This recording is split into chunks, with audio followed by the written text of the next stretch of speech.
que al tomar la opción de la democracia, que era muy arriesgada, por supuesto, nadie más la había tomado en esa zona, ni la tomó el mundo, hasta pasar prácticamente 2000 años. Por cierto, la democracia, no es que crean ustedes que, vamos, yo no me declaro un demócrata así ferviente, simplemente estoy convencido de que es de los tres sistemas políticos, oligarquía, monarquía, como alternativas, el menos malo. Es tremendo estar expuesto al voto de personas que desprecian el pensamiento, que odian la libertad ajena, que ignoran el 90% de lo que tenían que saber, voten como los que están en la posición contraria. Es atroz, pero sin embargo tampoco tenemos ningún sistema alternativo que lo supere. ¿Alejar o acercar? Yo creo que es aquí. Así. ¿Así? Pues bueno, a mí me parece que viene a ser lo mismo. Más cambia y más es la misma cosa, decían los franceses. ¿Cómo espabilaron los griegos? Para empezar con la cerámica, la forja y el aceite. ¿Qué había que hacer para que el aceite griego se pudiese exportar y conocer y apreciar y demandar? Pues hacerlo muy bueno.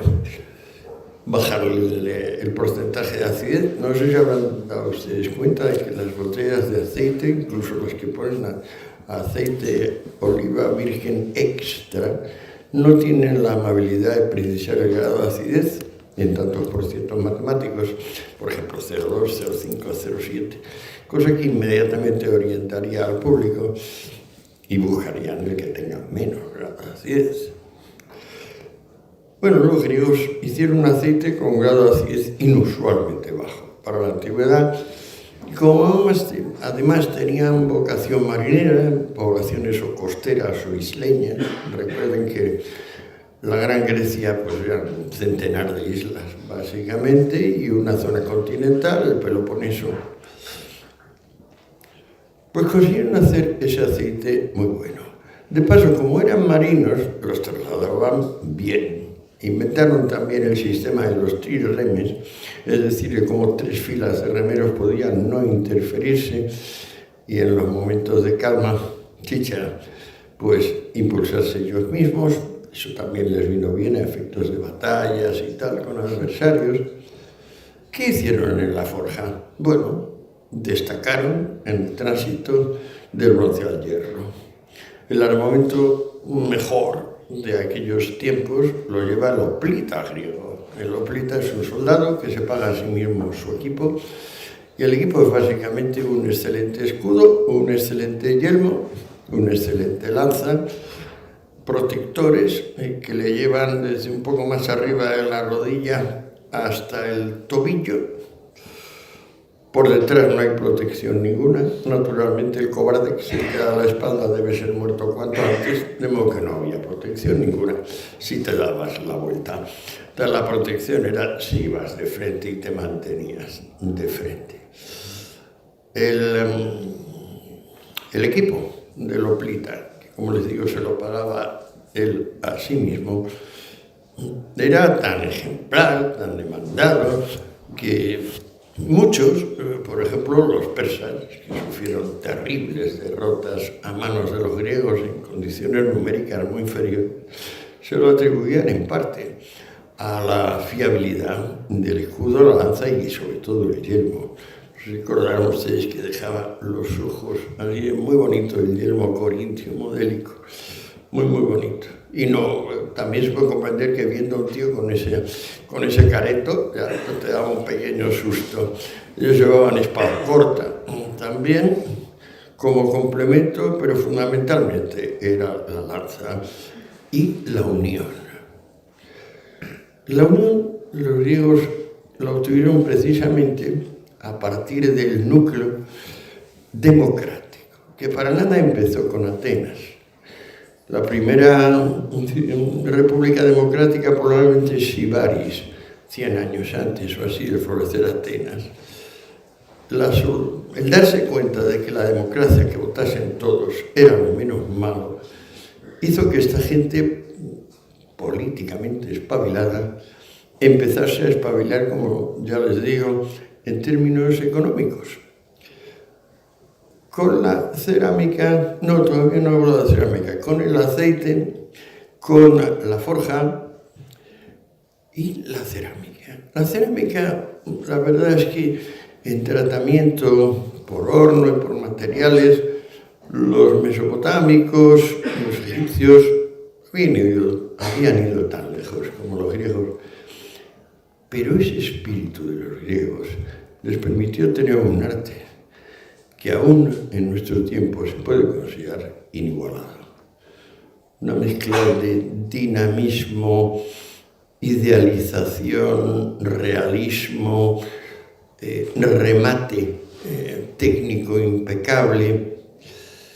Por ejemplo, si van ustedes al Louvre y se van viendo todas las salas de la antigüedad, pasan por Egipto, Mesopotamia y de repente se acercan a la escalera y toda aquella grisura que han estado viendo salas y salas desaparece.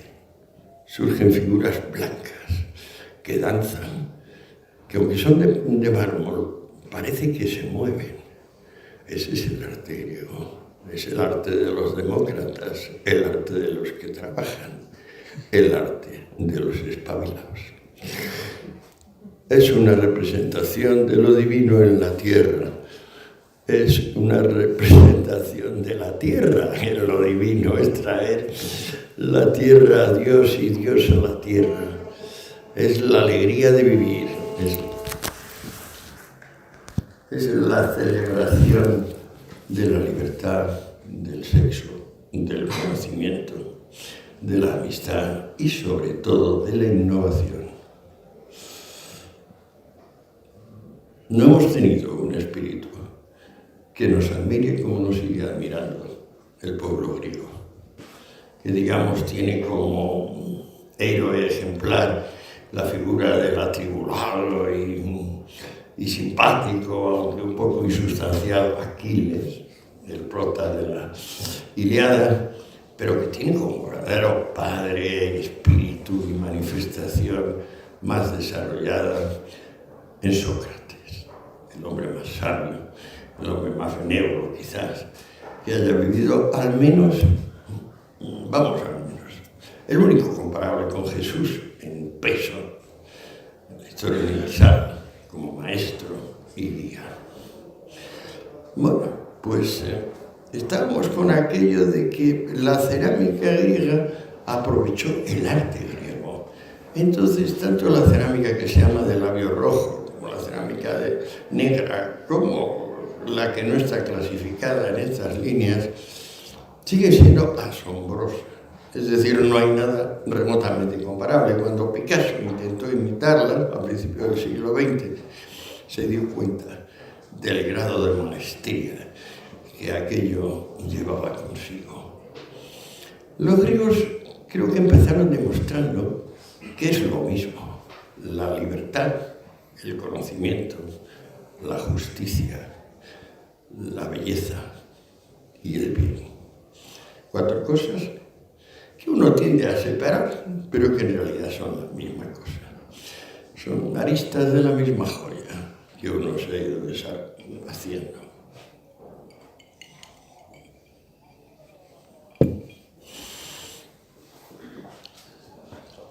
Al tener estas 3 actividades básicas, productivas, y tener el sistema político de la democracia, los griegos se permitieron hacer la primera sociedad comercial.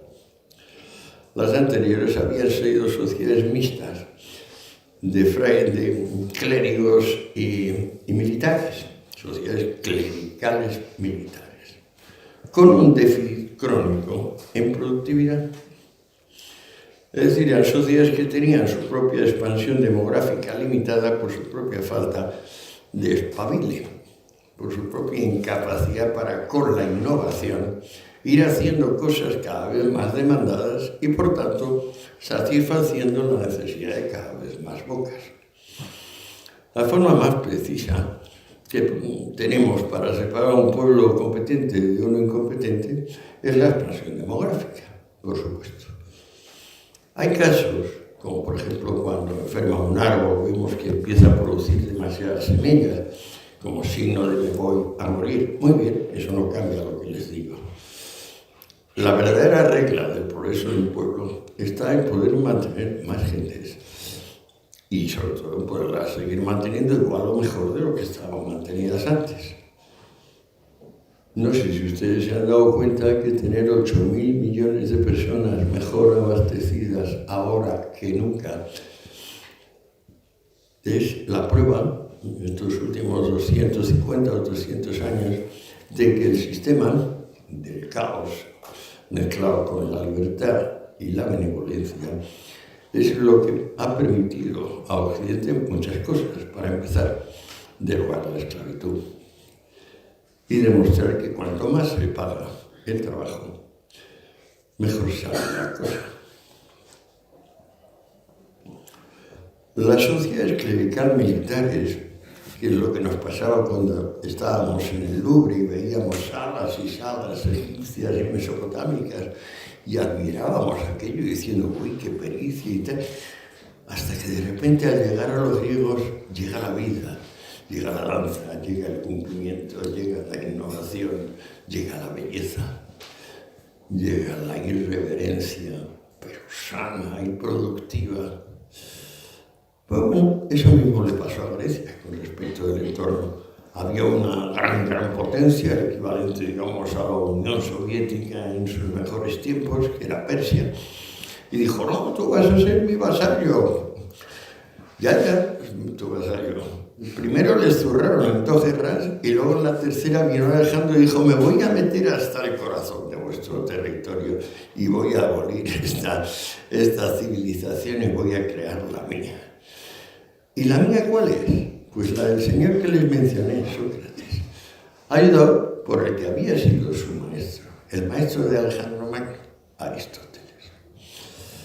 Hay unos 50 años entre la enseñanza de Sócrates y el curso de filosofía durante 2-3 años que le da Aristóteles a Alejandro, para que Alejandro sepa de qué va el rollo y haga en cada país de los que va venciendo militarmente las operaciones adecuadas para que sea una exportación del modelo griego. En el sentido de arte, ética, política, moral y sobre todo estructura productiva. Uno de los errores más extendidos, yo mismo, desde la investigación que me tomó 20 años de los enemigos del comercio, estoy hablando de 20 años incompartidos, o sea, trabajar 10 horas diarias, 20 años sin sábados ni domingos, salvo excepciones. Bueno, pues aquello me acabó terminando 3 tomos que cada uno viene a tener 1000 páginas, si las notas se llevan del tipo del 8 al tipo del 12, que es el general, un poquito más de 1000 páginas por volumen. Es un rollo macabeo, o sea, esto creo que ha quedado bastante ameno de todo lo que cabe. Y entonces, cuando uno referencia la historia del espabilen, la historia del despertarse, el salir de esa cosa autoritario grisácea que preside las salas del Louvre y entrar en esa zona de incandescencia vital que llega al aparecer los griegos. Bueno, una cosa no sabía al empezar el libro y poco a poco me fui dando cuenta que las personas creen que el mejor negocio es conseguir avasallar y esclavizar a los demás, ponerles a trabajar para uno.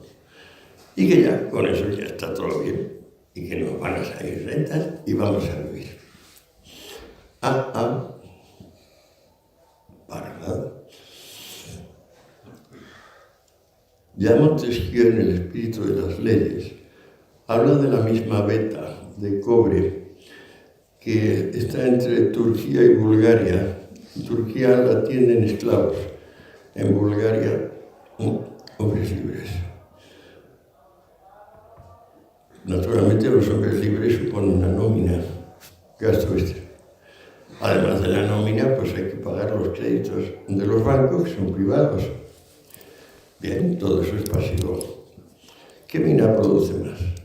¿La turca o la búlgara?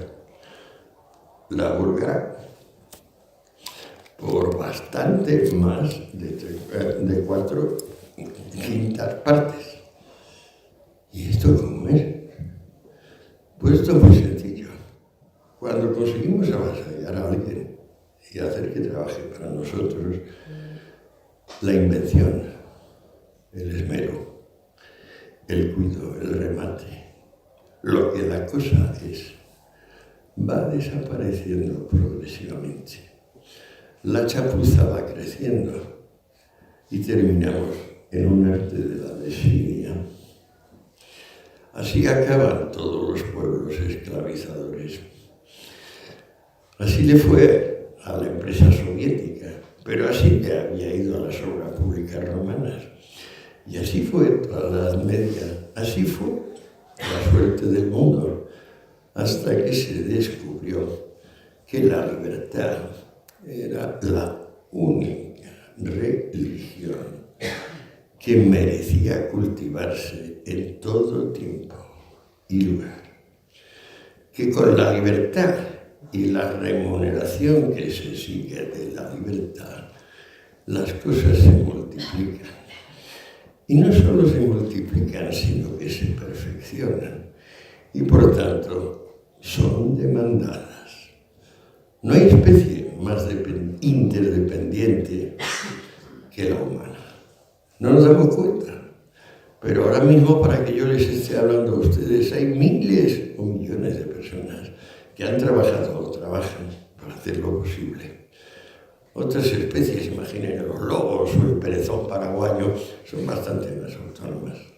La nuestra es la más dependiente y, sin embargo, parece que no se ha dado cuenta todavía de que sin libertad, sin la libertad que cada cual confiere a su vecino, no vamos a ninguna parte. Esto es, nos pasa lo que le pasó a Roma cuando se consolidó el sistema de que la esclavitud pasara del servicio doméstico a toda la zona profesional. No sé si se habrán dado cuenta de que es bastante distinto tener esclavos para que te hagan de doncella y cocinero que tener esclavos como arquitectos, ingenieros, profesores. Bueno, el supuesto hallazgo genial de los romanos fue comprar esclavos y formarles, darles educación. Eso sí, la pela que ganaban esa gente se la quedaba el amo. ¿Qué pasó? El arte de la desidia. En cada rama de la industria y del comercio, los hombres no libres empezaron a rendir menos. ¿Cómo se ve eso? Censo demográfico. ¿Cuántas gentes? Roma en tiempos de Octavio Augusto, tiene aproximadamente 1.200.000 habitantes. En tiempos de Rómulo Augustulo, esto es unos 450 años después, tiene una centésima parte de esa población, de la cual el 95% son esclavos. ¿Qué tal? Se lo han conseguido ellos solitos. Yo me lo guiso, yo me lo como.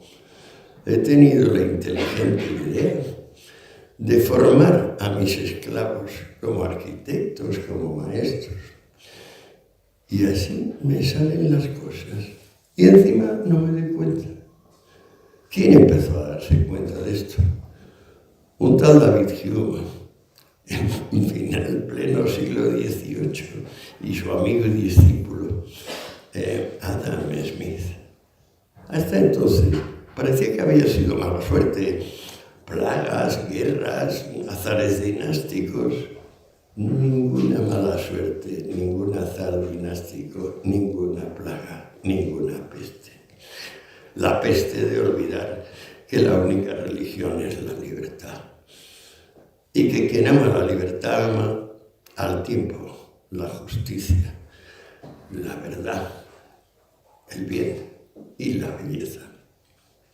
Yo no sé, la verdad es que creo que quizá podríamos suficiente provocación para ustedes lo que les acabo de decir, pero también puedo volver sobre lo mismo aquí y allá. ¿Tú qué crees? ¿Sigo o nos ponemos a dialogar? Bueno, quizá aprovechando que está aquí escotado, podríamos iniciar un diálogo interesante. A mí sí que me gustaría empezar preguntando, porque ha hablado de que el progreso muchas veces se puede percibir por la capacidad de una sociedad de alimentar a más personas, y precisamente aquí en Extremadura uno de los problemas, no sé si lo he hecho antes, es la despoblación. Estamos perdiendo población. Es una tendencia que difícilmente vamos a ser capaces de frenar si las cosas siguen como están. Entonces, claro, ¿cómo quizás nos damos cuenta de que el mecanismo que tenemos que frenar es el de la despoblación, y cómo atraer población de forma sostenible? ¿Cómo encontramos un modelo que funcione? ¿Hay en esta sala alguien a quien haya sorprendido la proposición de que la mejor forma de producir un objeto es pagar generosamente a quien lo produce? Y sin embargo, ¿por qué no se enseña esto en bachillerato y en adelante? ¿Se lo ha dicho alguien antes de que se lo dijera yo? ¿No les parece un poco raro?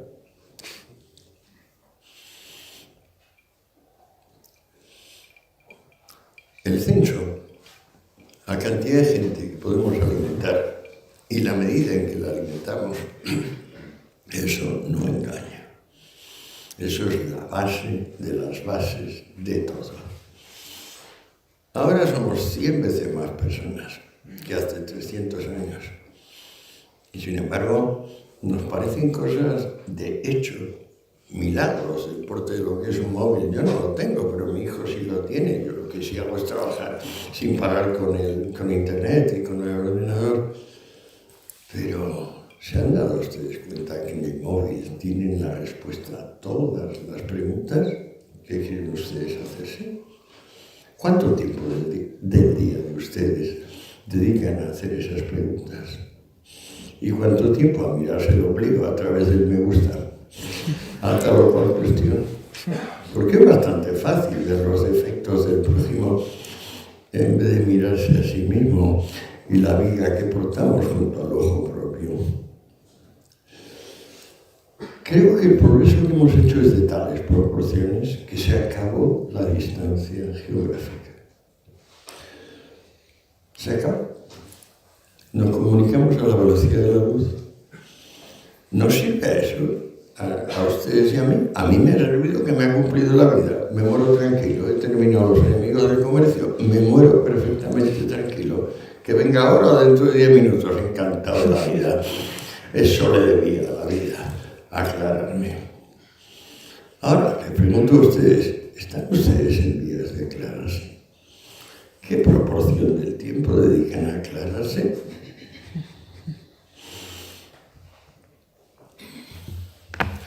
Ahora, si no les molesta, me sigo bebiendo un poco el whisky, que si no, no me lo dejo.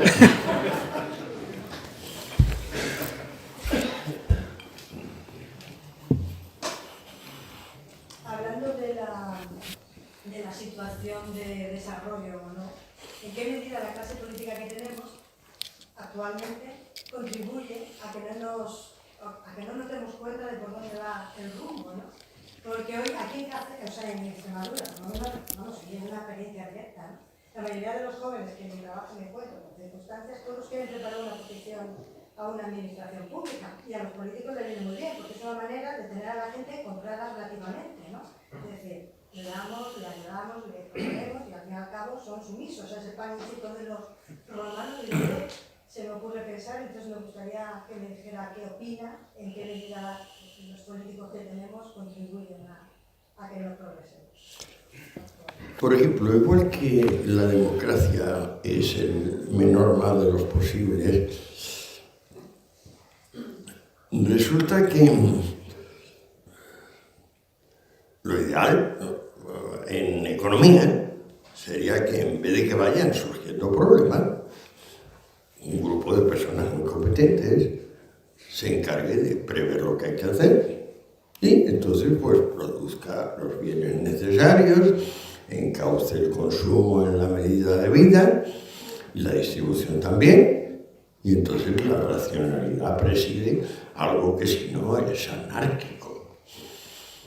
Bien, a ustedes y a mí nos han explicado eso en el colegio desde pequeños. Y hemos pensado que, bueno, si no funciona es quizás bueno porque no funcionó la tiranía rusa o la tiranía china o la de Pol Pot, pero que en principio eso funcionaría. Vamos a ver.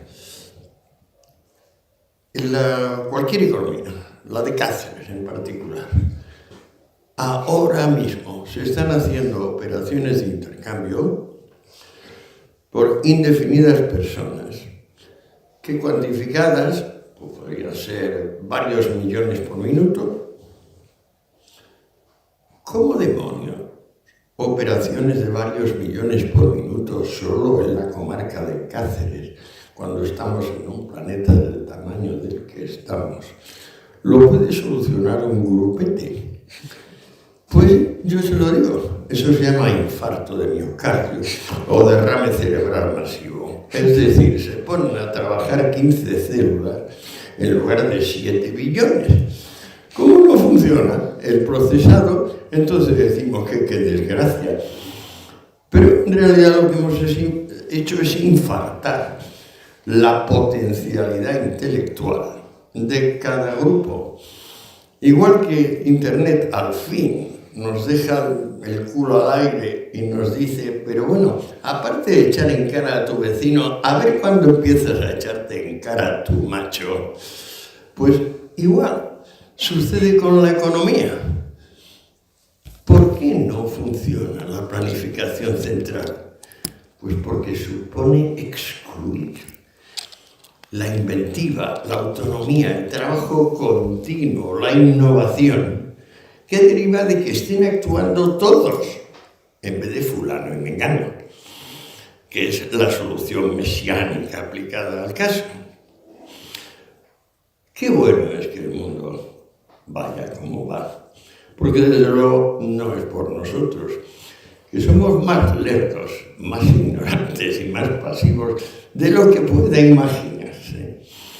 Simplemente por lo que les acabo de decir. ¿Quién les ha contado que el trabajo esclavo no funcionaba? ¿Pero acaso no hemos ido a primaria, a secundaria y a la universidad? ¿Qué hicieron? Que no nos contaron esa cosa tan elemental. ¿Por qué seguimos padeciendo lo que padecemos? Pues porque no nos espabilamos. Pero ¿quién nos lo prohíbe? Ay, señores, sospecho que nosotros mismos. Vale, y ahora el diálogo, si les parece. Nosotros mismos lo prohibimos, pero porque estamos y nos hemos criado en una tierra en que existe miedo. Y miedo nos hace no ser libres. Y ahí es donde yo creo que radica el llamado. Mi último libro se llama Frente al miedo, no sé si usted está enterada. Sí. Son 700 páginas. Es que ante el dolor, que es sagrado y respetable y nadie no se lo salta a un torero, una de las formas que tenemos de reaccionar es el miedo. A veces el miedo nos evita la temeridad y es una medida racional. La mayoría de ellas, sin embargo, el miedo lo que hace es aplazar aparentemente el dolor y luego multiplicarlo. Por ejemplo, de repente la humanidad decidió que la magia existía, que algunas personas dominaban las artes mágicas y que debido a la acción de las personas se envenenaban el agua, se transmitían pestilencias, venían desastres, guerras. Así estuvo la humanidad 3 siglos persiguiendo a las brujas. ¿Qué ganamos con ello? Ahora la magia es un derecho civil. Cualquiera puede practicar la magia. ¿Qué ha pasado? ¿Por qué la Santa Sede no tiene la cortesía de decir, bueno, hemos quemado vivas a innumerables personas durante 3 siglos por una razón estúpida? También lo podían decir los obispos reformados. ¿A qué no lo han dicho? ¿A que nadie se ha excusado por esa iniciativa? ¿Qué es lo que ha habido nuevo aparte del espectacular desarrollo económico derivado de la libertad? ¿Qué ha habido nuevo? La revolución sexual. Hemos estado persiguiendo sin parar, con saña infinita, a las personas porque simplemente tenían hábitos diferentes del nuestro. ¿Con qué derecho? ¿Con qué ventaja? Basura. Basura afortunadamente desaparecida. Pero no será por ustedes o por mí. No, es porque el espíritu objetivo conspira para que el hombre se supere a sí mismo. Al mismo tiempo hay que respetar al espíritu objetivo, pero no olvidar espabilarnos en particular. Yo les dije que no había contribuido a la revolución sexual, pero cuidado, miento. Yo estuve en Ibiza. Yo me fui a Ibiza a hacer la revolución sexual, precisamente, y ahí estuve 13 años, haciendo el canelo, sacudiendo demasiado tiempo las camas, perdiendo el tiempo que tenía que haber empleado en estudiar matemáticas y metafísica. Pero por lo menos contribuí. Yo quisiera preguntarle, hemos dejado claro que el miedo es un factor que retrasa y yo sobre todo veo el miedo al fracaso. ¿Cómo se puede superar el miedo al fracaso? Con coraje. Con coraje, estando dispuesto a perder. Por ejemplo, la obra de mi vida, la que me permite morir tranquilo, en medio del comercio. Usted me pregunta, ¿la hubieras hecho sabiendo que no la ibas a publicar? Respuesta incondicional, sí. Porque era una necesidad de mi alma. Porque yo tenía que aclararme, yo tenía que espabilarme, yo tenía que saber cuál era el factor de la historia universal que se me ocultaba, de manera que todo aquello aparecía como una caja extraña de buenas y malas suertes. Pestilencias aquí, salud allá, todo casual. Hasta que, claro, poco a poco las piezas fueron casando. Y cuando los hombres se respetaron los unos a los otros, hicieron al principio un hombre, un voto. Y empezaron a dejar de perseguir, pues porque brujería, por hábitos sexuales. Bueno, no les digo lo que pienso de las drogas, pues sería largo. Pero en fin, es otra iniciativa de las mismas. O sea, de estas que dice, el remedio que ya realmente crea el mal absoluto. Así seguimos, pero todo depende de nosotros. El entendimiento está ahí. Y yo les digo, ahora cada uno de ustedes lo lleva puesto, es su móvil. Allá ustedes con lo que hacen con el móvil. Yo les aseguro que si dedican 20 años como yo a la pantalla, sabrán lo que sé yo. Y me temo que sé un poco más que la mayoría de ustedes.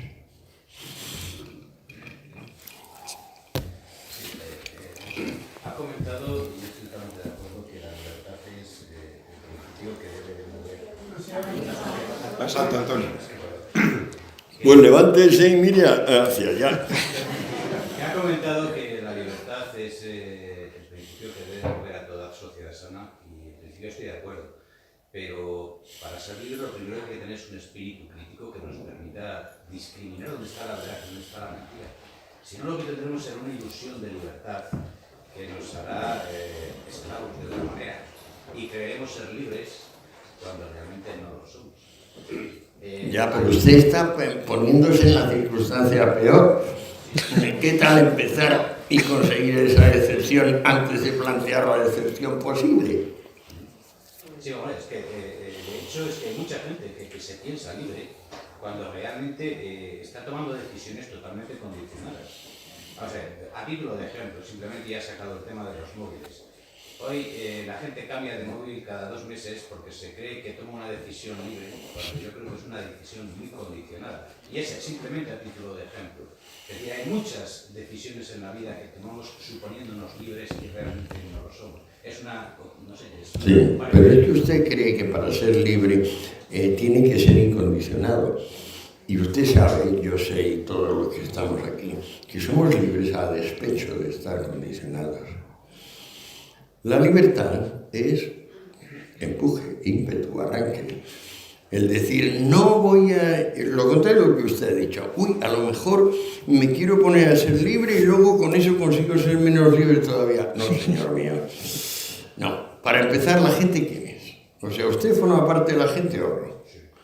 Bien, pues entonces, como forma parte usted de la gente, no es un significante válido en el discurso. Es decir, porque no le distingue a usted de los demás.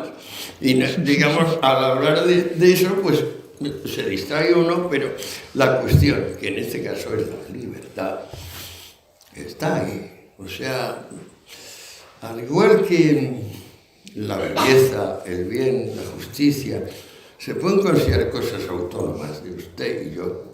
La libertad, en cambio, no es independiente de usted y yo. La libertad es personal e intransferible. Y el hombre que se pone, a la mujer, a ser libre, sabe a lo que se expone. Y más en una cultura funeraria como la nuestra, donde a las personas se les reconocen sus valores una vez que se ha constituido el fiambre, que es la única manera de hacerse soportable el mérito. Ya de antiguo, no es ninguna novedad. O sea, Cervantes, Quevedo, Manrique, etcétera, etcétera. Nuestra cultura lo sabe perfectamente, sin perjuicio de seguir practicándolo. Yo me presentaba a 3 pruebas académicas y créame que siempre me ha encantado estudiar. En la primera, en la tesis doctoral, como era la primera tesis española sobre Hegel, el decano, que era un hombre muy fuerte, era el subsecretario de Exteriores también, me dijo, Cotalo, usted sí que habla alemán y este tío ya sabemos que es importante y que nadie lo lee, pero yo le digo que no la va a poder leer porque no va a conseguir quórum.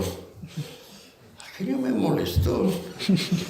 Y le dije, usted es un renacuajo. A mí no me chista usted no es nadie. Y veremos. Y efectivamente, tardé 4 años, pero leí la tesis, me tuve que ir con un notario, etcétera, etcétera. Cuando llegaron las oposiciones a titular, que nos convertimos todos los adjuntos, que éramos temporales, teníamos contratos de 5 años, éramos unos 8.000, se convocaron y prácticamente era una cuestión de trámite. Éramos 8.200, 2 personas quedaron fuera. Uno era una profesora muy competente que estaba en Berkeley, el otro yo. Ay, qué cosa más justa, ¿verdad? El estamento académico otra vez respondiendo al hombre que dice usted es un renacuajo, al que se atreve a decir que yo mando y tú obedeces. Luego me presenté por primera y única vez en mi vida a cátedras, cuando era el único de toda la facultad, bueno, y de toda España, y que en el área de ciencias sociales tenía 6 sexenios de investigación reconocidos.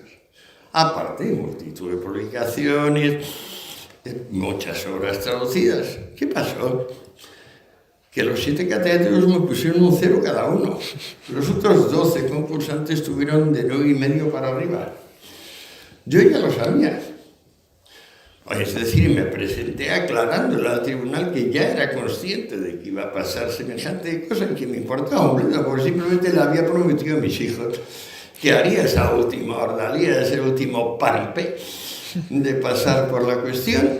Sabía que me abría la vía jurídica para reclamar. Iba todo perfecto hasta que mi abogado me traicionó en el último momento. Hizo que me llamara una semana antes por un mail. Yo le puedo meter en la cárcel al abogado por esto, pero a mí qué me importa el abogado. Yo quería ganar al ministerio, yo quería cambiar las posiciones. De modo que ahí se quedó ese pobre batarazo.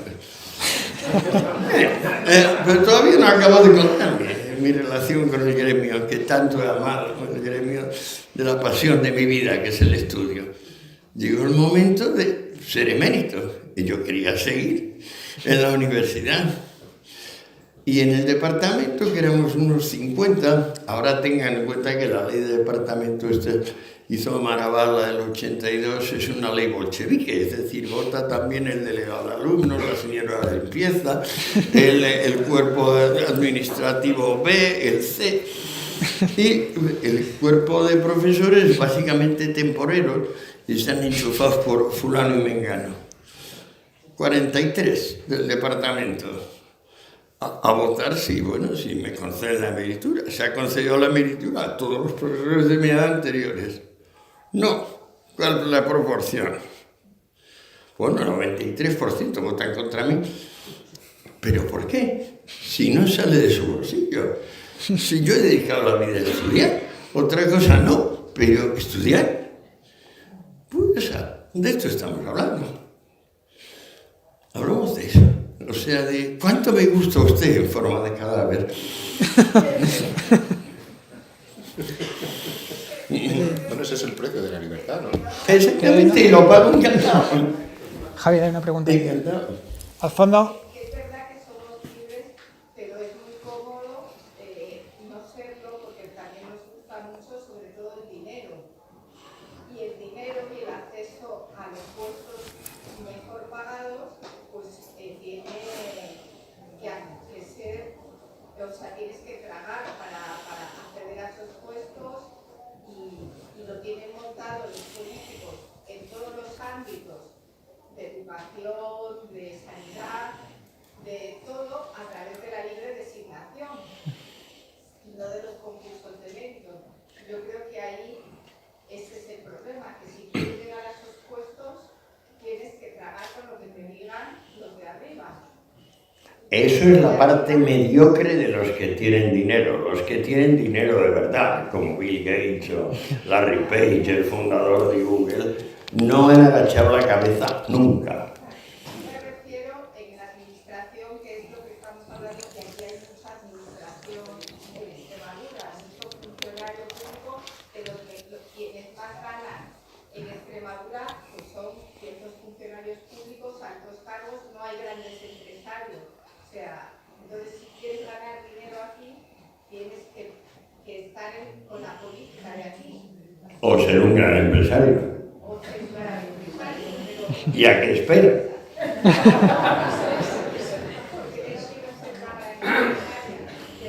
Es que el que no se estime a sí mismo es abyecto, decía Spinoza en el libro cuarto de la Ética. Estimarse menos de sí mismo es ser abyecto. El ser humano está obligado a exigir lo máximo de sí mismo. Al fin y al cabo llevamos a Dios dentro. Dios es la libertad, la belleza, la justicia, la verdad y el bien. Eso es Dios. Lo llevamos todos dentro. ¿Quién es responsable de eso? ¿Quién se hace responsable? Los que se hacen responsables de eso por lo menos mueren tranquilos.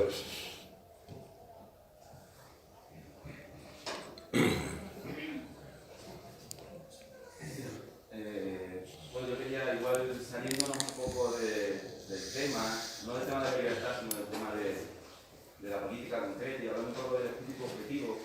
Tengo el placer de enseñar filosofía, de enseñar y aprenderla con muchachos en secundaria. Y bueno, quería simplemente dos notas. La primera es que sí que en cierto modo podemos pensar que en el futuro hay personas que están enseñando cosas que no se enseñaban antes, como por ejemplo, yo lo he aprendido de ustedes, la diferencia, ahora estamos dando Marx, enseñando la bachillerato, la diferencia entre casta y clase social. Y clase. Cómo la confunde Marx, etc. ¿No? Yo no me había dado cuenta. Muy bien, gracias. Lo ha visto usted muy bien. Sí, no, me lo ha enseñado usted, la verdad. Entonces, bueno, un poco porque también reconcilie en ese sentido que hay esperanza. Y hablando del futuro, y creo que tiene una relación directa con la libertad y con el espíritu objetivo freudiano, relacionándonos mucho con lo que hablo con los muchachos sobre la privacidad, etcétera, y cómo manejamos nuestra imagen, nuestra huella digital y todo esto, ¿no? Porque hay confusión, la verdad es que hay confusión. Y me interesa sobre todo el tema del Big Data y cómo la toma de decisiones, porque si hablamos de libertad en general, estamos hablando de elección. y cómo esa lección, el por qué intuyo, no me gusta del todo los discursos que azuzan a la comprensión de que, por ejemplo, todos los políticos tratan de cercenar nuestra libertad, etcétera, etcétera, etcétera. Ya ve usted que yo no he dicho ni palabra de eso. Sí que existe, ¿no? Cómo el Big Data, como tal, que no es un sujeto concreto, ¿cómo puede tomar la iniciativa en ese sentido y nosotros ser complacientes a la hora de otorgarle a él o a ellos la capacidad para tomar determinadas decisiones? Igual una compañía de seguros puede saber por cómo yo, en el coche que muevo y tiene sus ordenadores, etcétera, y sabe qué cantidad de vuelta gasto, cada cuánto las cambio, cómo la gasolina, sabe si conduzco agresivamente o no, y cómo esa información la empresa de seguros no me lo va a preguntar a mi confianza, sino que va a ejercer su libertad de preguntárselo a un algoritmo matemático, ¿no? Tenemos el caso de, no sé si es un Mario Broma, un chascarrillo, puede serlo ahora, no tanto en el futuro, de un robot de inteligencia artificial que se presenta como candidato al alcalde de Tokio. Fantástica noticia, la vi ayer. Fantástica, muy estimulante. Y a toda la gente que está temiendo la inteligencia artificial, digo que se te ve el plumero, macho. Que dices que estás temiendo que la inteligencia te domine y lo único que estás temiendo es que aparezca la inteligencia en tu campo y te deje con el culo al aire. Eso es lo que temes. No, déjenle. Y en cierto modo, cuando nosotros estaremos preguntándole si la mujer que me gusta me va a poder ser infiel o no, el hecho de mi libertad de elección no va a ser cercenada constantemente y cada vez más, precisamente por algoritmos matemáticos, que en cierto sentido, yo valoro la inteligencia, obviamente, claro que la valoro, en todos los sentidos, ¿sí? En los que se nos pueda plantear. Pero no hay en el discurso de tratar de explicar que es que el ser humano por naturaleza es un poco vago, etcétera, y por tanto no tenemos lo que nos merecemos, etcétera. Y es un poco contradictorio con el hecho de que hayamos llegado hasta donde hemos llegado, ¿no? Y si vamos a dejar en el futuro todas las decisiones a algoritmos matemáticos, reconociendo nuestra incapacidad para ejercer libremente poder equivocarnos. Pero usted empezaba con el espíritu objetivo, ¿no? Sí. Es que en cierto modo, ¿qué es el Big Data? Pero ¿qué es el espíritu objetivo? Más que aquella parte impersonal de nosotros mismos. Exacto, que son los datos que acumulan. Hombre, no, pero la parte impersonal de nosotros mismos no es directa, inmediata y localizadamente los Big Data. ¿O sí cree usted que es eso?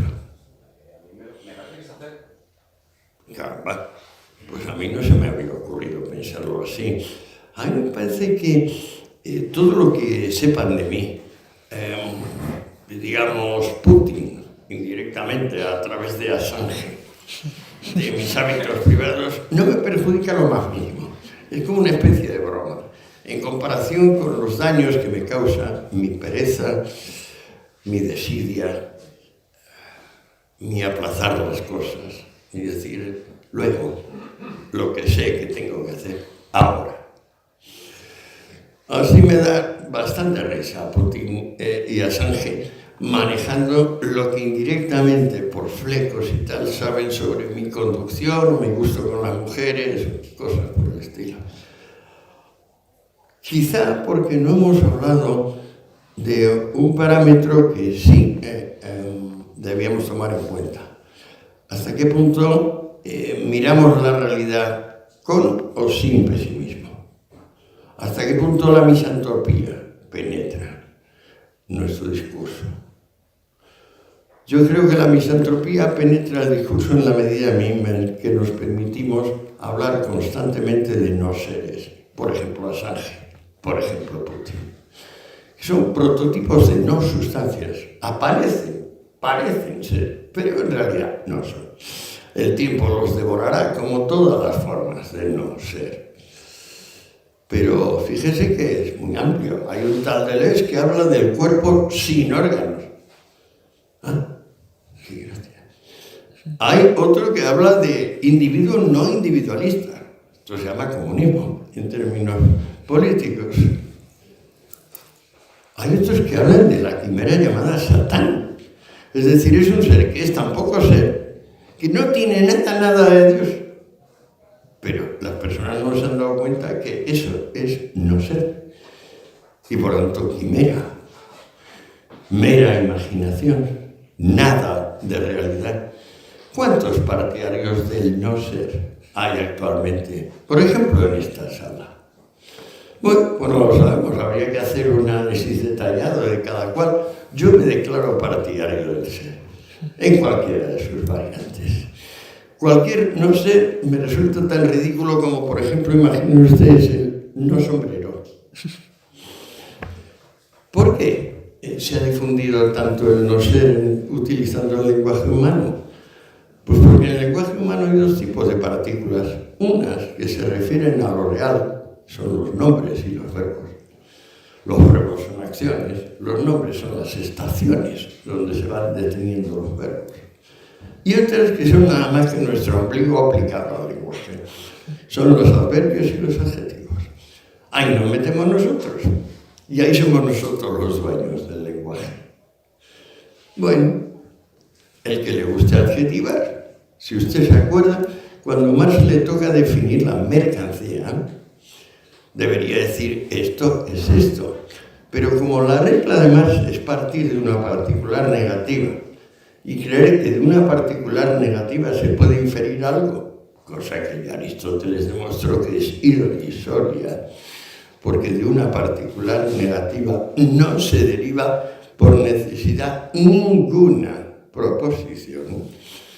Pues entonces, bien va, seguimos por ese camino. Eso no cambia, que por mucho que la mona se vista de seda, mona se queda. La sustancia afirma, la sustancia dice sí. La sustancia habla el lenguaje del perdón. La sustancia busca reconciliarse y, sin embargo, se revela como una fiera, saca sus uñas y lucha hasta la muerte si alguien pretende avasallarla. Aunque sea punto así. Los seres humanos que luchan por su libertad hasta morir y al mismo tiempo están dispuestos a morir por la palabra del perdón, esos son los que dejan escrito en la historia de la especie algo que a mi juicio vale la pena. Los otros, bueno, los otros son los partidarios del no ser, los que adjetivan, los que les ponen adverbios, los que se siguen mirando el ombligo y a eso llaman realidad.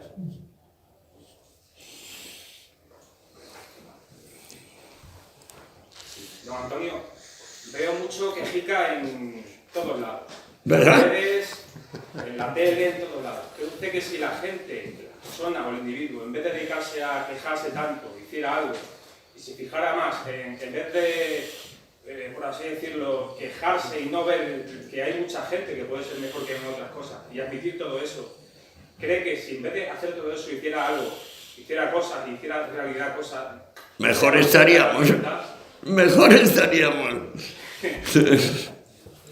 Es lo que estoy intentando decirles. Afortunadamente no se lo dice un adolescente. Yo sigo teniendo un espíritu un poco raro, como de medio niño, pero se lo dice un anciano con una amplísima experiencia del mundo.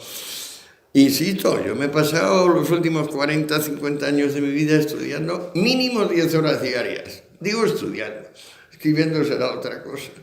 Y eso me permite, digamos, una fluidez verbal y un manejo de datos que no tanta gente tiene.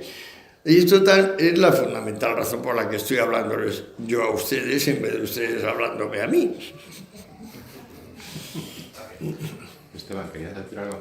Sí.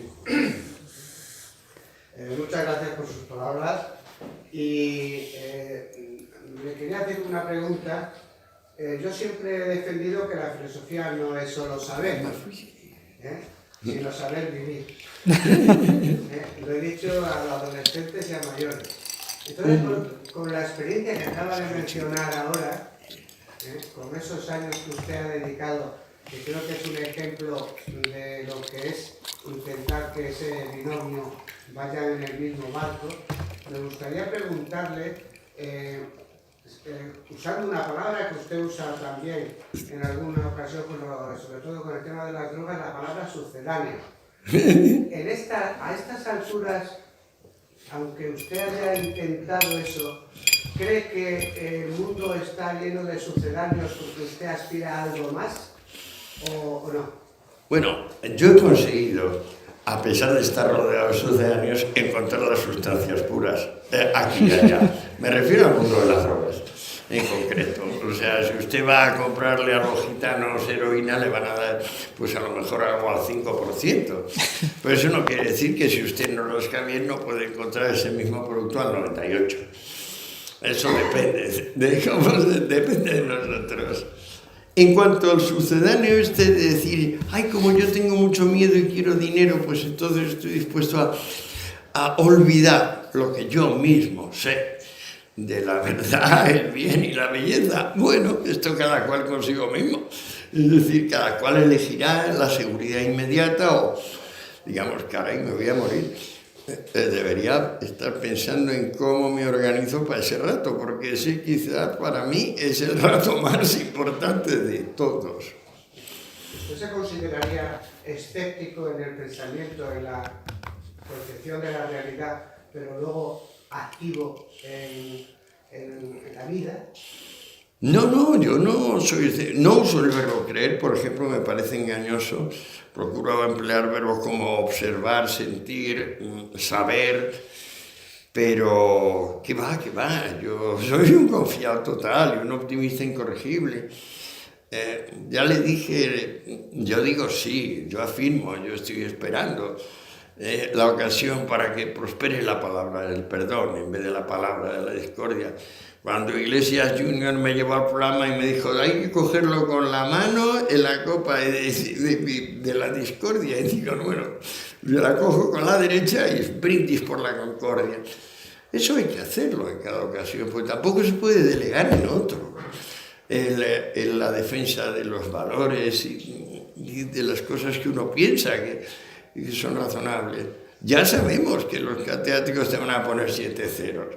Ya sabemos que el departamento va a votar contra tu emeritura. Ya lo sabemos que el renacuajo del decano va a decir aquello. Bien, depende, elige tu vida.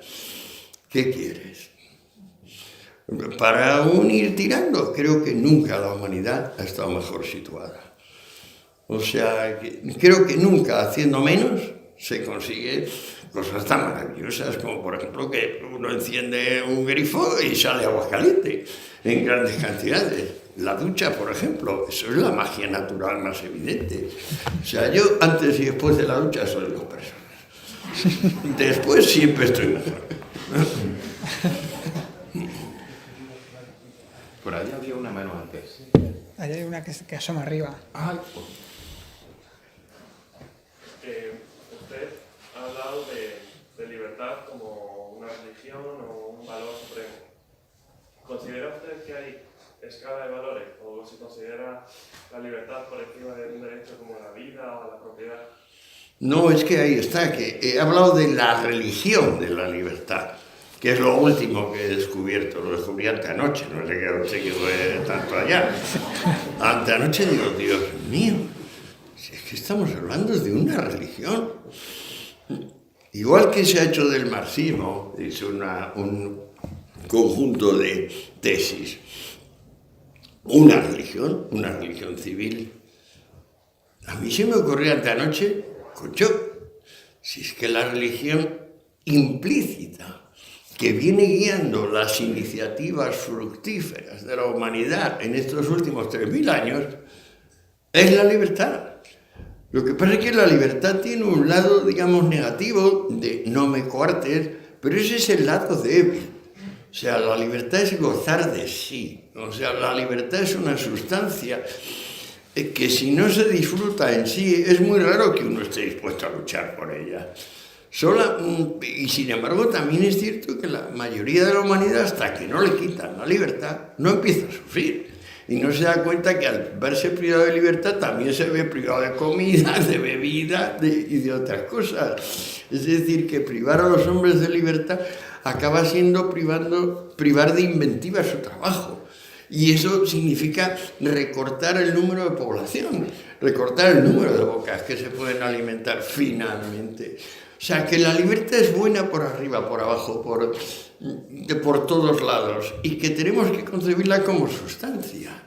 Ahora, para eso hay que amarla en y por sí misma, cosa que es raro. Porque, para empezar, toda la educación que hemos atravesado no está orientada a eso. ¿Se fija usted? O sea, la educación está más orientada a un obedece, a un atento a las reglas, o sea, como si la realidad fuese reglamento, en vez de llama inventiva, logos, que diría Heráclito.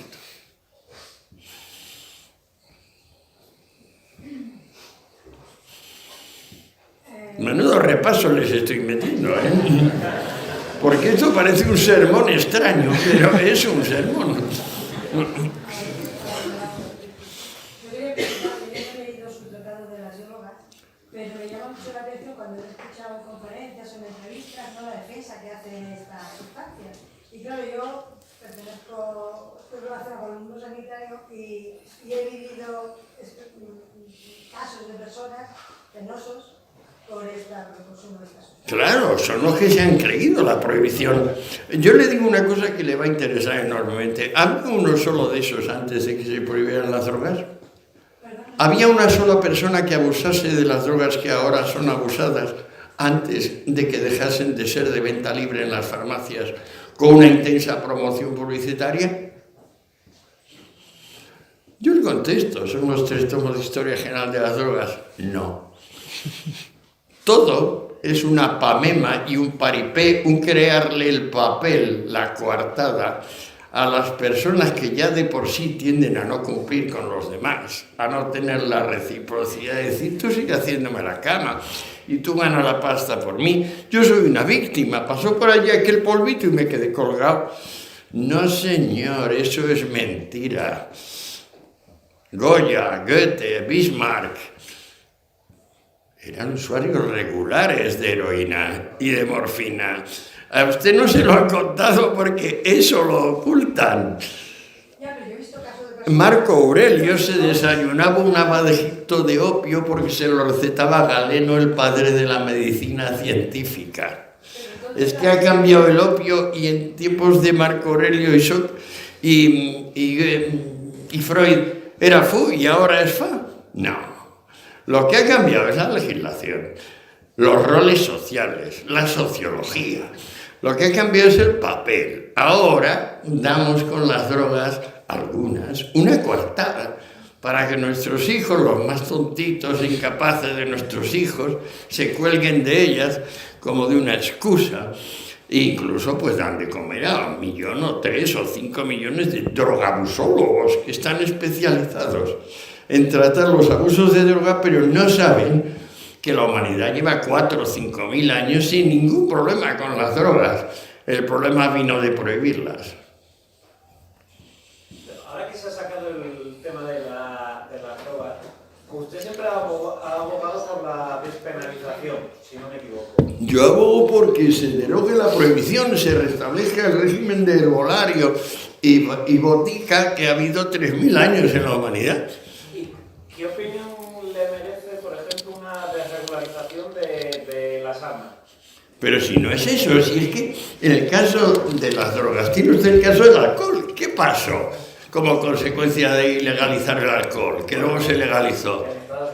El crimen organizado. Oiga bien, el crimen organizado. Ese es el resultado invariable de prohibir las drogas. El crimen organizado.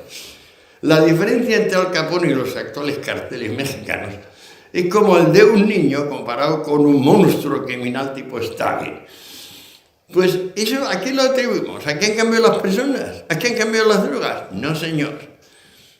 A que se ha establecido un remedio que agrava la enfermedad. No, yo quiero decir, yo abogo, por ejemplo, por esa misma despenalización. Yo también me parecería bien que la cocaína o la heroína o la morfina vuelva a la farmacia. Yo quiero decir, en eso... Pero si es que lo que se ha conseguido es que haya mucha más morfina, más cocaína, más heroína en todas partes. Mucho más puntos de venta, mucho más usuarios, mucho más productores, pero si es que está a la vista de todos. ¿Quién quiere cerrar los ojos ante esa evidencia? En eso estoy de acuerdo con usted. Yo me gustaría saber su opinión acerca, por ejemplo, de penalizar también la venta de armas. Pero eso, por supuesto, yo considero que la posesión de medios para defenderse es un derecho civil, tan derecho civil como la asociación, reunión y expresión del pensamiento. No faltaría más, pero sí que ahora resulta que si obedeciésemos lo que más o menos nos inspira Zapatero, pues cuando vienen a casa y se ponen a violar a nuestra mujer, a nuestra hija, no se te ocurra darles un garrotazo. No, llama a comisaría. Ahí tiene a un hombre que ha sido condenado porque asaltaron su casa. Van dos, es una vergüenza. Yo ni pudiera, porque para que cogería un fusil de asalto. Porque esta cosa mucho hablar, pero hay un cierto momento donde hay que tomar las armas.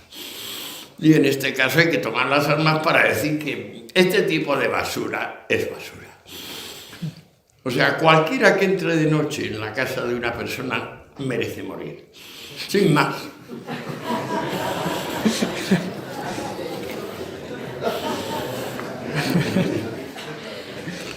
Sí.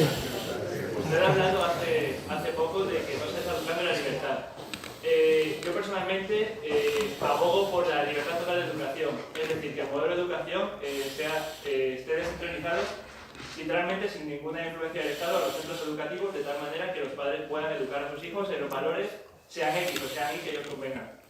¿Cuál es su opinión sobre que el Estado, bueno, siempre como se trata de hacer como que el Estado es un ente neutro, pero siempre va a haber personas que lo condicionen para uno o para otro? En el caso del franquismo teníamos los principios del movimiento nacional y en el caso de ahora pues tenemos el consenso socialdemócrata que hay en la educación. ¿Cuál es su opinión sobre el rol que tendría que tener el Estado en la educación? Si debe ser alejarse totalmente de ella o quizá educar en unos principios más cercanos a la libertad de los que se exponen actualmente. Hombre, hay que no interferir con la iniciativa de las personas, porque entonces nos infartamos. Como antes hablábamos de derrame cerebral o infarto masivo, cuando vienen y te dicen, no, 15 van a organizar esto mejor que 100 millones o 1000 millones. Terrible error. De modo que el Estado, en materia de educación, lo que tiene que hacer, a mi juicio, primero es no interferir iniciativas que no sean ilegales. Naturalmente, nada de lo que está prohibido por las leyes debe realizarse. Y después de eso, el Estado tiene que darse cuenta de lo que es su naturaleza. Es decir, que es una institución que surge cuando las sociedades civiles llegan a un grado de prosperidad, conciencia de sí, desarrollo científico, que las permite renunciar al familismo, al privilegio, a la servidumbre. Y el Estado como tal es siempre inocente y es un servidor de la libertad. Entonces, teniendo esto como norte, como brújula, yo creo que tampoco hay mucho margen de error. Yo quería preguntarle acerca de su opinión, haciendo un análisis como hace de la historia, desde el inicio de los tiempos, de esa contraposición entre las ideas, podríamos definirlas de libertad por un lado, como los espabilados y los no espabilados. Y luego la idea de seguridad, que muchas veces viene derivada del miedo.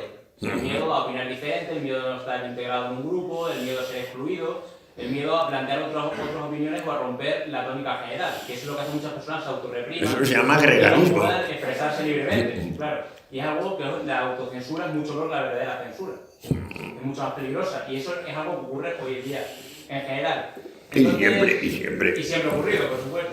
Entonces, contemplando esos dos contextos, ese dualismo, se puede decir, contrapuesto a lo largo de la historia, quería preguntarle su opinión acerca de los momentos, de cómo ha ido transcurriendo Y esos momentos que hemos visto en que ha habido una mayor libertad, donde ha aflorado el ingenio, la creatividad, como por ejemplo en la antigua Grecia, en el momento de la época clásica y helenística sobre todo.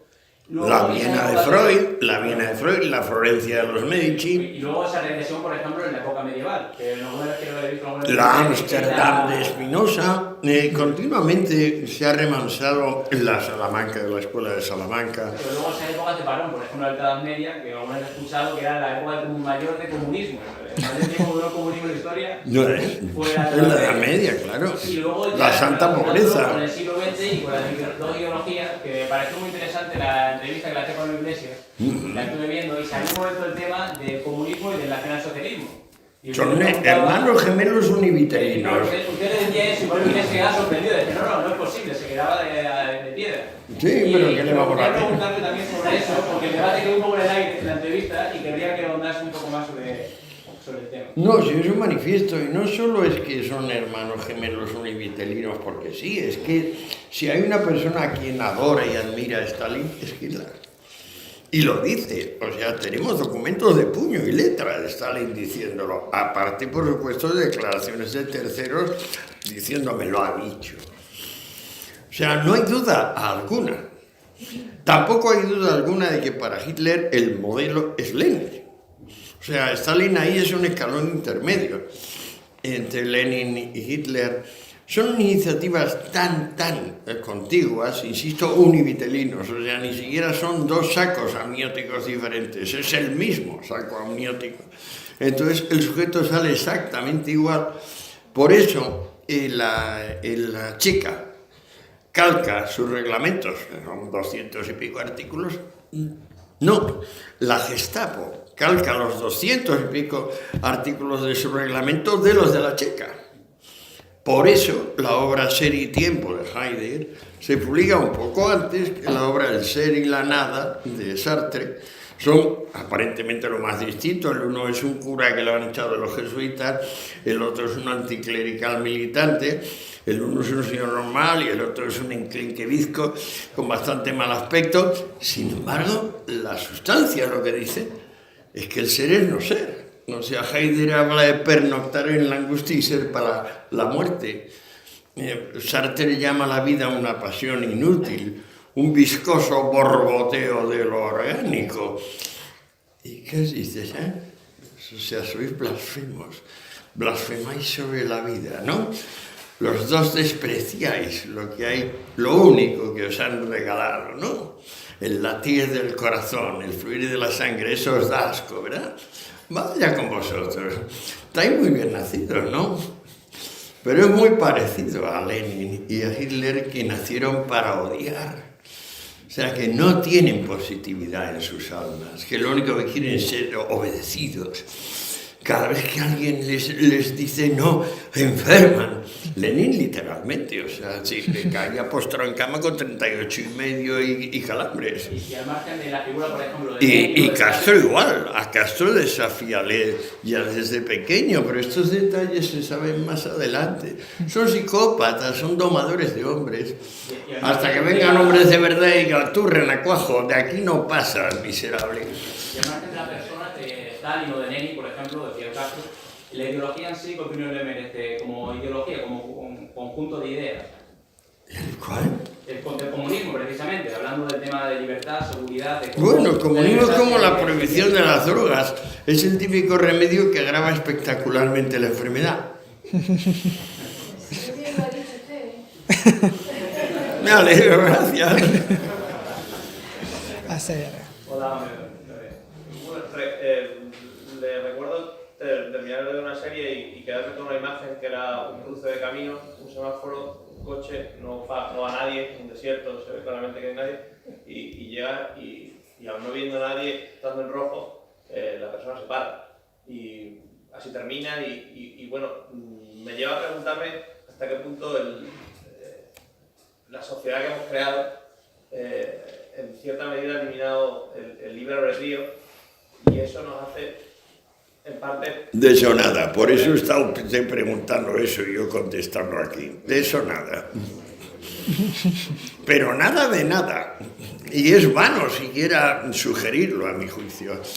Esa persona que está sola y se para sin semáforo, me pasó a mí en Zúrich, hará unos 30 años, y crucé y al lado de allá había una anciana, como de mi edad actual, y me dijo, ¿hace usted mal? Y dije, ¿pero por qué? Si está claro, hemos mirado a fondo, hay 2 kilómetros libres a cada lado. Dijo, sí, pero no se ha dado usted cuenta que hay 2 niños que se han quedado detrás de usted. Observe que uno debe tener 6 años, el otro 8, efectivamente. Yo había dado un mal ejemplo y le dije, señora, tiene toda la razón. Pero fíjese que el ejemplo hay que cumplimentarlo con los niños. Sin los niños no vale. Sin los niños es una invitación a rendirse. Es lo que les propongo que no hagan en ningún caso. Incluso cuando ya estemos muriéndonos, siempre hay momento para arrepentirse, tomar el buen camino y morir tranquilo. Sí, hablando desde la perspectiva de la libertad, estos últimos días hemos visto cómo la justicia ha condenado a gente que ha utilizado a lo mejor, por ejemplo, sus artes, por decirlo, por ejemplo, músicos que han insultado a cierta institución o personas que en un medio han insultado a cierta religión, y ellos siempre se escuden en la libertad de expresión. ¿Usted cómo ve que esas personas se escuden en la libertad de expresión para poder justificar su libertad para dejar a otras personas? Bueno, tratándose por ejemplo del Pepe Rubianes o del chalao este de los tal, bueno, creen que ser deslenguado equivale a ser libre. Creen que reclamar su banalidad tiene algo que ver con que los demás salgan beneficiados con un aumento de sustancia. Con su pan se lo coman allá ellos, yo no me lo creo, pero tampoco les condenaría, o sea, me gustaría, por ejemplo, ponerles a cada uno de ellos con un reloj de ajedrez, 15 minutos tú, 15 yo, y vale, y ahora la tele. A mí me gustaría tratar a cualquiera de estos dos de esa forma, hablando de lo que fuere, para que se enteren de dónde están y quiénes son. Esa misma gente, luego si tú le ofendes a ellos, son ellos los que acuden a la justicia, que tanto odian y que tanto... Por supuesto, es incoherencia pura. Son ganas, son protestones, son provocadores. A mí a veces me dicen, Antonio es provocador y tal. Pues yo la verdad es que nunca he querido provocar, lo que siempre he querido buscarme a mí mismo. Y eso es lo que haré hasta el último rato. Y ese es el hombre verdadero. Yo tengo una teoría. La persona o el hombre realmente libre es el que se asienta sobre sí mismo. Eso lo tengo más claro que la agua.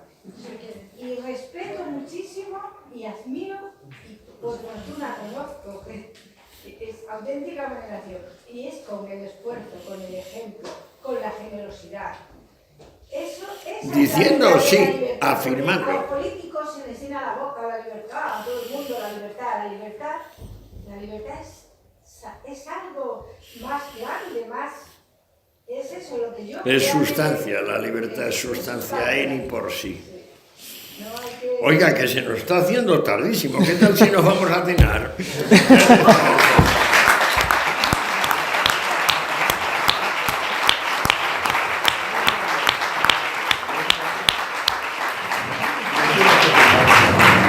Muchas gracias a todos por estar aquí. Hasta luego.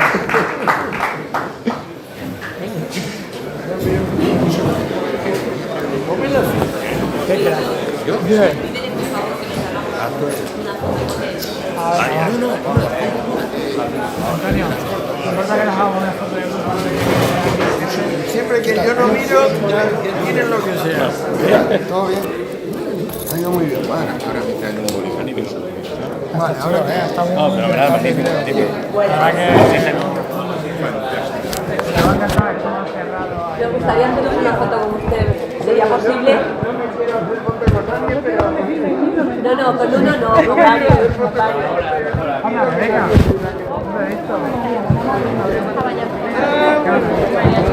¿La mamá?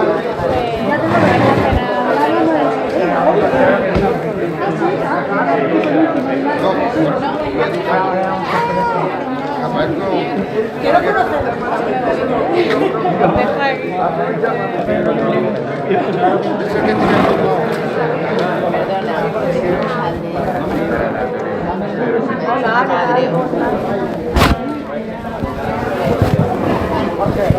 ¿Qué tal?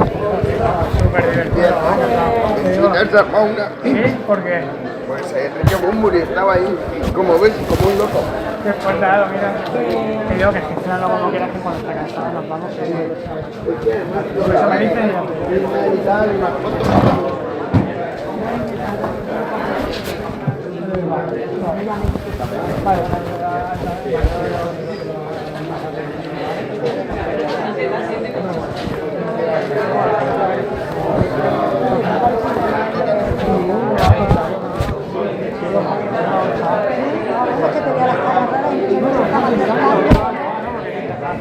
Bueno, y luego que yo sé más.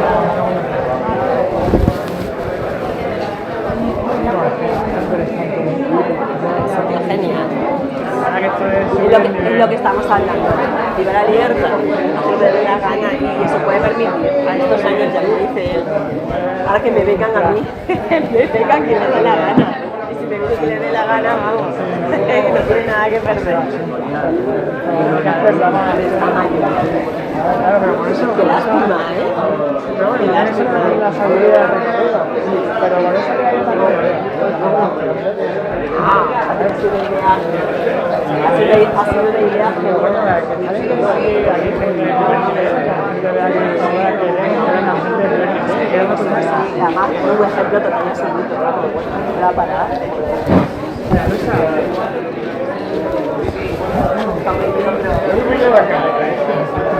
Porque Banderas y Madonna aprendieron a coser, yo no. Bueno, siempre hay gente porque no mira la cámara. Muchas gracias. Dale.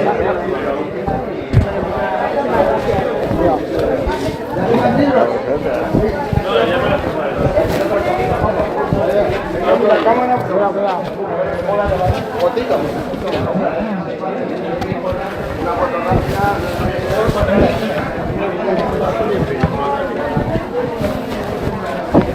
No, pero es el cigarrillo este electrónico. No, ese no es electrónico, ¿eh? Ah, no. Pensé que era esto tal. Oye, ¿qué libro recomendarías de este hombre? Porque yo de este hombre no tengo ni idea. Depende de qué te interese, porque es que es bastante larguito, si es algo así profundo y Algo que no sea filosófico. infumable. Bueno, pues yo pienso que Un ligerito contestar, ¿sabes?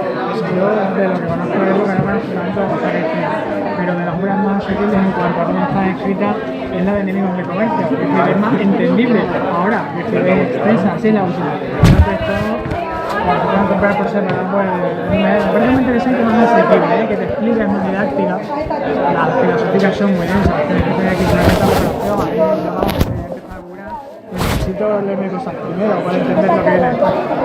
Entonces, luego el tema de las drogas, por ejemplo, como aproximación está muy bien. Tiene el tomo también grande y alguno pequeñito que es breve introducción, que se llama breve tratado de las drogas o así, o un libro así. Eso me parece interesante, por ver el tema desde otra perspectiva que aparte de ese su punto de vista está aplicado determinado. Sí. Entonces eso sí lo recomiendo. Si queréis echarle tiempo el enemigo del comercio, sería el breve de las drogas. ¿Pero de qué va Enemigos del Comercio? De lo Un que poco, está hablando, ¿no? sí, la historia de cómo el comercio acaba enriqueciendo, de cómo con el comercio acaba empobreciendo, de cómo en torno ¿Cómo qué?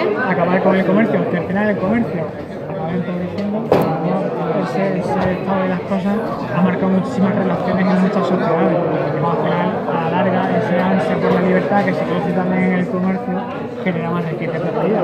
Me explica mucho mejor que esto, vaya. ¿Qué de lo que nos está hablando? Y la pasa que luego es filósofo, entonces se expande mucho más, ¿eh? Interesante. Vale, queda claro.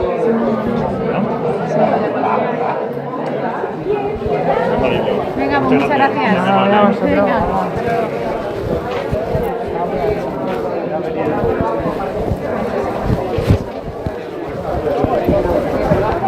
Hola, ¿qué tal?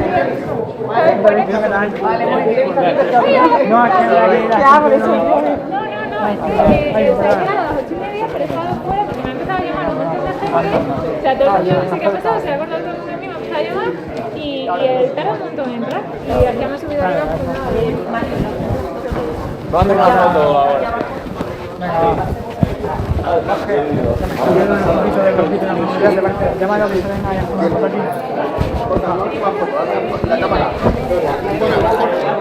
Aquí fuera.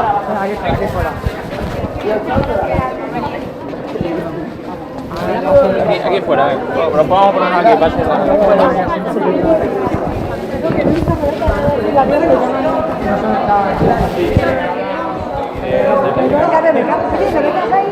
Sí.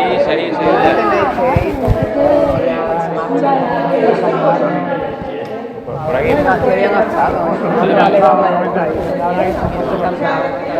Oye, ¿qué me dejas hoy?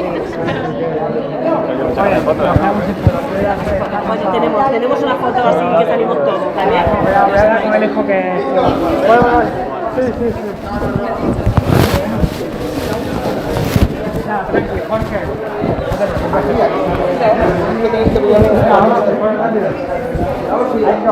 Dame el móvil.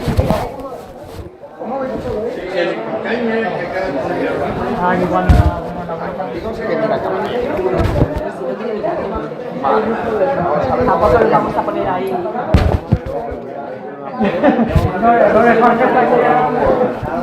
Ahora va. Bueno, ahora. Qué buena. A ver si ya se va. No, a mí me un poco igual que empecé al final. Sí, ya bueno, porque sale la propuesta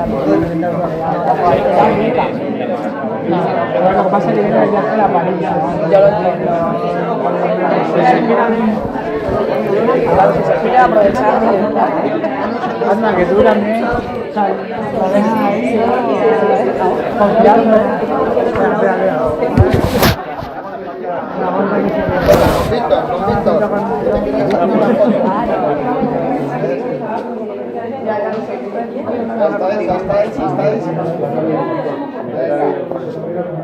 Usted no mire, no se preocupe.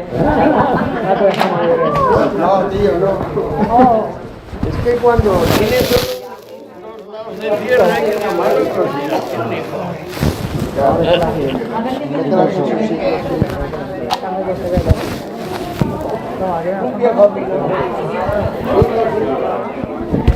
¿Qué pensáis hacer?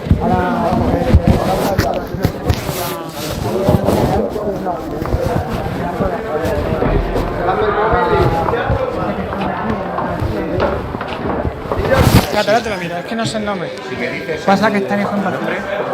Oye, mira, ahora te digo. ¿qué tal todo? A mí me ha encantado. Madre mía. No, el tío siempre habla del sitio. No, todo perfecto. Bien, La organización, vosotros, el sonido, todo. El whisky, genial. El whisky, esa ha sido buena. ¿Aquí que tiene la foto?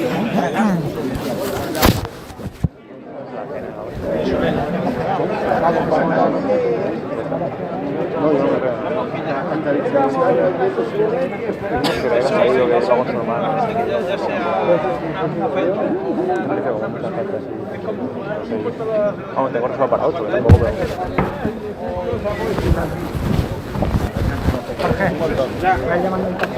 Perfecto, sí.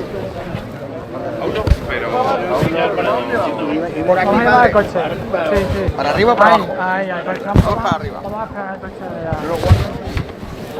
¿Qué tal? Hola, buenas. ¿Podemos dar una cocina aquí? La Concepción aquí donde está el Ateneo. Aquí el profe de arquitectos, Colegio de Arquitectos. Porque se perque. Mario. Vete con ellos y diles que me coche. Ahora voy yo para aquí, que sea. Yo no, allá arriba. Que siga. Perdona, hombre, que no te he visto, tío. Gracias. No, pero gracias por traerlo y te mola mucho La verdad que te confesaré que ha sido complicado y ha sido un poco chocante con la gente, pero está muy bien, porque le has tirado un poco la caña y el tío al minuto que llevas hablando de los tiempos corintios, que no lo que mola. Listo, vamos a tomar algo aquí. Vale, ahora veo que digo que Capaz no ir al Rialto. cena con él o has hablado ya?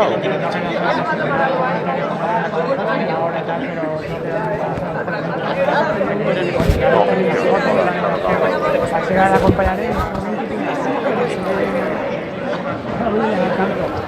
Pero bueno, que le mandan un correo para que él le ponga un poco la charla. Y luego te marchan, ¿no? Bueno, es que estoy como a ver cómo. No sabes muy bien cómo lo vas a hacer, ¿no? Bueno, saludarte solo. Nada, buena iniciativa. Que perdona que no haya que nos haya sí, yo ya me hago cargo. Es un poco locura.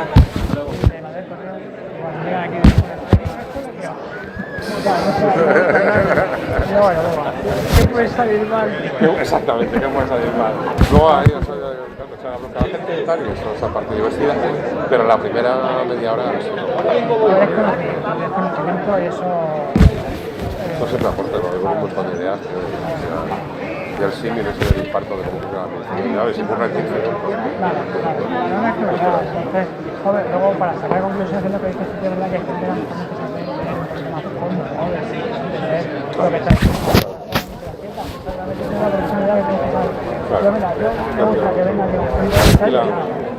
Sí, sí, nosotros estábamos aquí a las 7:30 pensando que ya hemos llegado, hemos visto, pero mira, digo, bueno, pues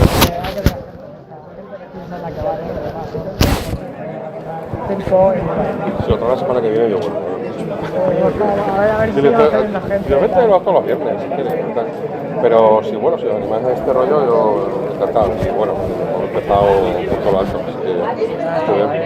Oye, pues nada, muchas gracias por venir. No, gracias a ti por traerlo y ya está. Yo no sabemos nada hasta la semana pasada que me dijo. Sí, es que ha sido. Me dijo Víctor, ¿qué vienes contado? Y si esto no está en la web de la Universidad. Se ha contado, digo, oye, tengo que decirte que viene este hombre tal hora. Claro. Bueno, pues que está es un poco complicado. No, puta madre. Y ahora aprovechalo que lo hemos aguantado un ratito esta noche y ahí te va a dar la cara B y esa. Bueno. No te molesto más. Ahora sí me han dicho que Víctor, ¿cómo me llevas a hacer? Sí, no, pero porque me han dicho que lo que lleva a subir y no sé, ¿Qué va? ¿Me lo voy a usted? Sí, sí, porque no cuenta con Aracho Víctor. Oye, muchas gracias. Es el alcohol solo, ¿sabes? Así que no sé qué hacer. ¿Dónde duerme? Duermen en el hotel normalmente. Pero ya que te diga lo que sea, llévale a cenar. Pero no podemos invitar a más cosas. Sí, hombre. Así que no sé si se ha plantado por su cuenta. Es que, claro, como sí, es que así que complicado de un poco. Ya os contaréis. Bueno, sí, ya nos contará. Claro, porque va a ser una cena súper interesante. No sé. Bueno, hasta luego, ya, cuando sí.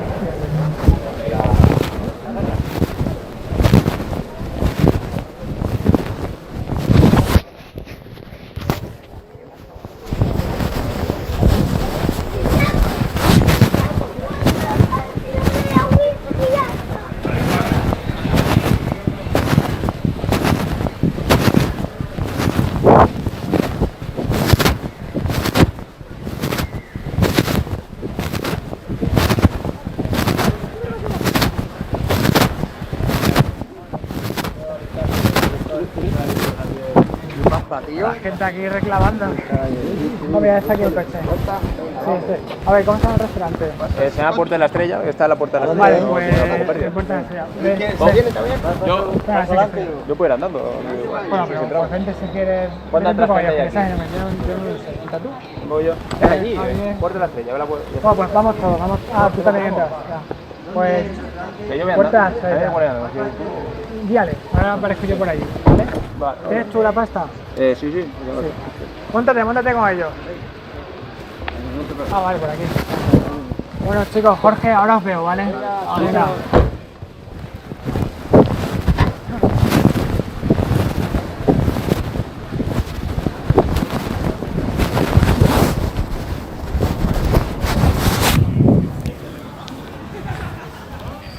Se había ido donde sea, ¿no? Esto ya tiene